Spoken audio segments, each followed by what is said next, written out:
Super Microcomputer hit an all-time high of 122.90 per share on March 8, 2024, only to fall 63%, closing yesterday at 45.35.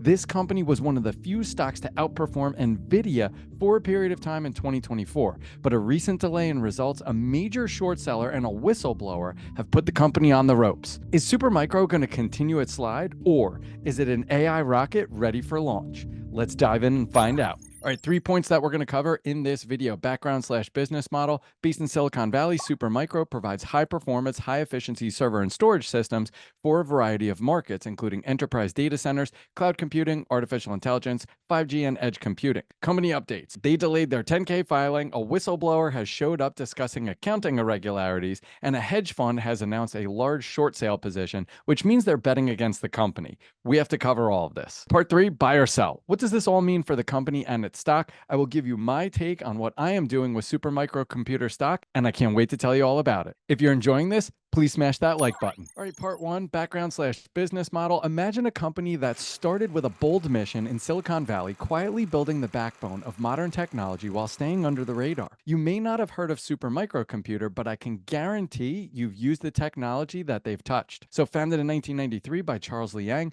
they're headquartered in San Jose, California, in the heart of Silicon Valley. They specialize in high-performance servers and storage solutions. They serve industries like cloud computing, enterprise IT, and data centers. They're known for innovative design and energy efficiency in their products. They're a tech powerhouse you might have overlooked, but by the end of this video, you'll see why Supermicro is a key player in the future of computing. All right, business model. How do they make money? So picture the vast amount of data created every single second, streaming services, cloud computing, AI workloads. Behind every click, every video watched is hardware that supports it all. And that's where Supermicro comes in. So they primarily sell server hardware, storage, and networking products. They're customizable solutions for enterprise customers, allowing them to adapt to specific needs. Also, they focus on high-performance, energy-efficient systems, which are critical for cost saving in data centers. Their revenue is generated through both hardware sales and associated software and support services. They serve various sectors, including cloud service providers, AI, 5G, and enterprise IT.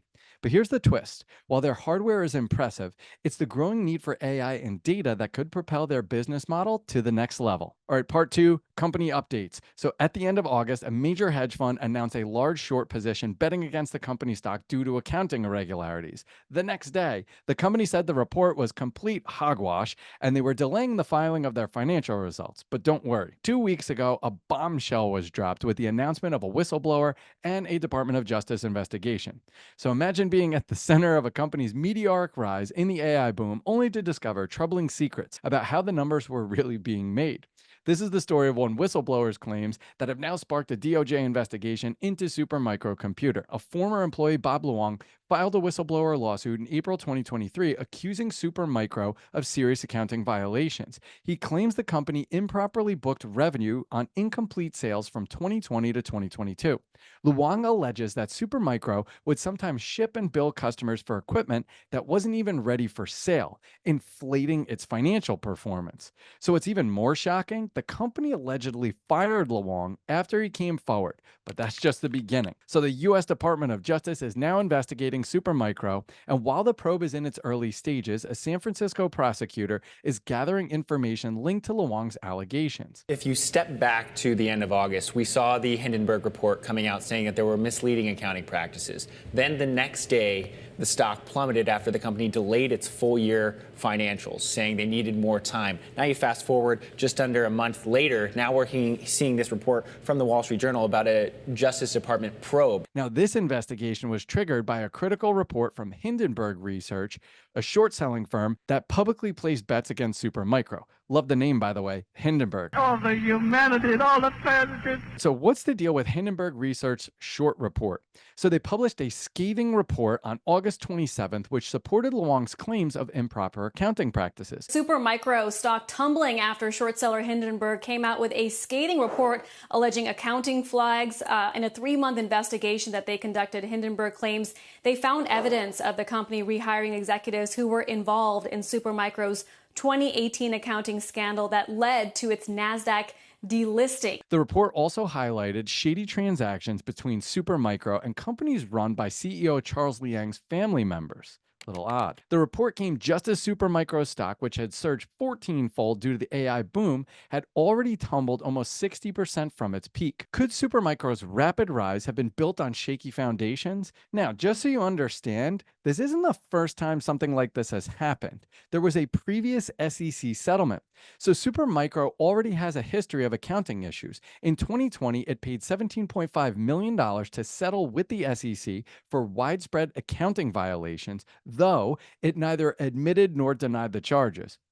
CEO Charles Liang was forced to reimburse $2.1 million in stock sale profits, although he wasn't personally accused of misconduct. So you're going to pay $2.1 million, but you did nothing wrong. Okay. If history repeats itself, what's really happening inside the company's books? Now, after the Hindenburg report, Supermicro delayed filing its fiscal 2024 annual report, citing the need for a review of its internal controls. That's not shady.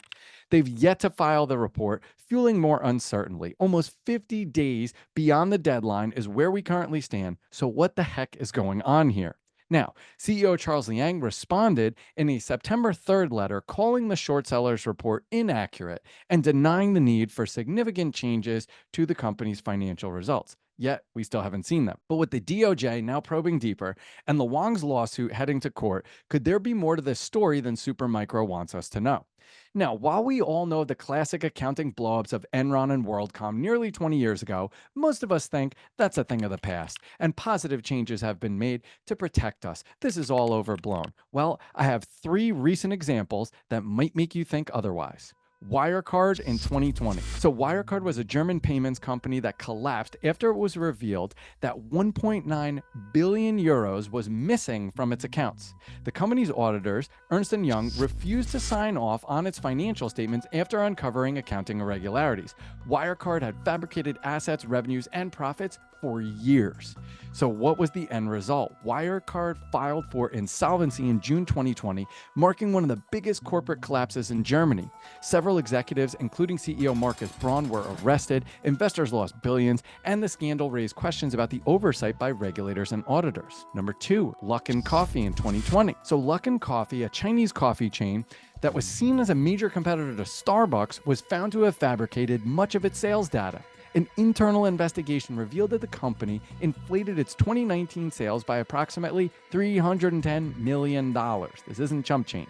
Not finding that in the couch. The company's stock, which was traded on NASDAQ, plummeted, and Luckin Coffee was delisted from the exchange in June 2020. Several top executives were fired, and the company was forced to pay a $180 million fine to the U.S. Securities and Exchange Commission. This one I think we all know, still stinging, FTX in 2022.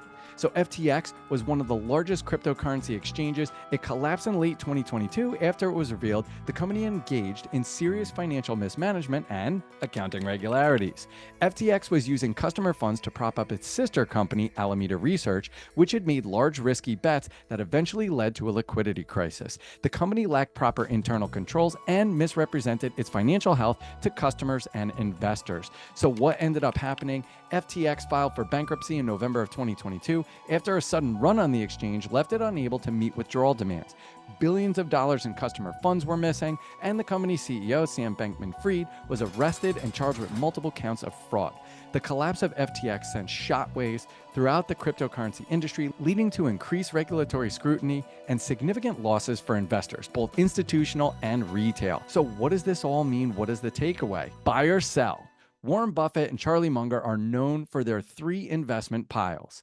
Yes, no, and too difficult to understand. Right now, this falls into too difficult to understand. On July 23rd, 2024, the stock was at $78.32, and we came up with a value of 71 and a sell rating. Since then, the stock has declined 42%, closing yesterday at $45.35. So we were right.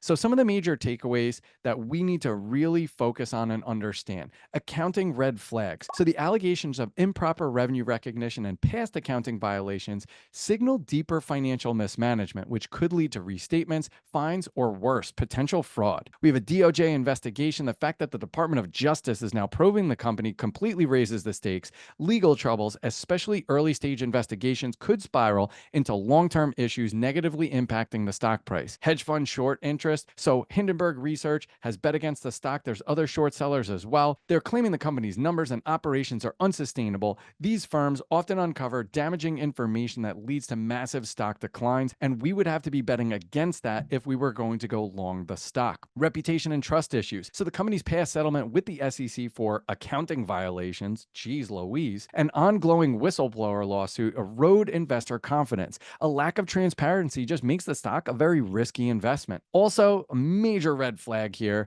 delayed financial reporting. So the delay in the fiscal 2024 results and the formation of a board committee to review internal controls raises concerns about the accuracy of its financials, and it potentially indicates more underlying problems. So given these factors, the uncertainty around Supermicro makes it a high-risk investment. Point blank, we cannot trust the financials. So I literally couldn't even build a financial model update for this company. Until we get some clarity on the results and the investigations, I personally would avoid Supermicro. Again, I am not your financial advisor. I don't know your financial situation. You should seek the advice of an investment professional always. I do not know your individual financial situation, and this content is meant to educate and is not investment advice. That being said, I do not own a position in Supermicro, and I don't think it is advisable to invest in Supermicro until we have more information so that we can conduct an actual financial analysis. If you like this and want to see another stock valuation, check out my Amazon model here or my CrowdStrike model here.